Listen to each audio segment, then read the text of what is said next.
All right, what we're looking at today is these Wirefy Heatshrink tubing crimpers and crimper connectors kit.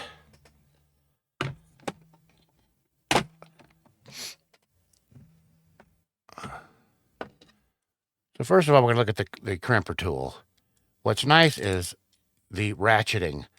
And on these, I have a couple of different sets of these. This is the only one I have that's the heat shrink tubing, and they are different. The other ones that are not made for the heat shrink have a little dimple that comes down here, which damages these and eliminates the waterproof nature of these heat shrink ones. So you really want to use the heat shrink type of crimper when you're using heat shrink connectors. So first of all, this is a very high quality tool. Like I said, I have some other ones for other types of crimpers, and this really stands out as a much higher quality. There's a really nice rubber grip here that feels really nice. And what I really like is that they close easily and stay closed for going in your toolbox.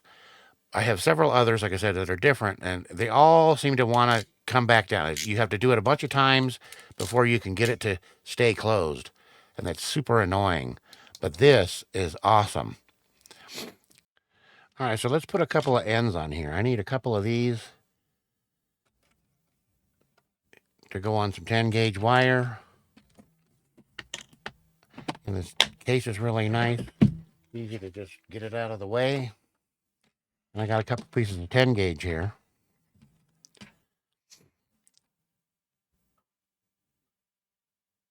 And give it a little twist as you go on there to make it nice.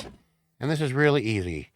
The yellow ones, you go on the yellow. Blue, you'd go on the blue. Red, you'd go on the red.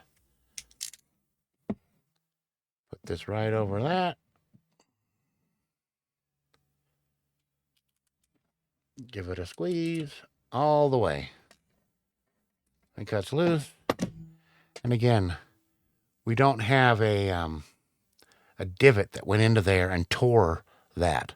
So now we can heat shrink that and know that we have a waterproof seal. I need to do a second one here. Let's do it again. Again, yellow is this one. We're going to go out one piece. And again, ready to go. No fuss, no muss. Highly recommend it.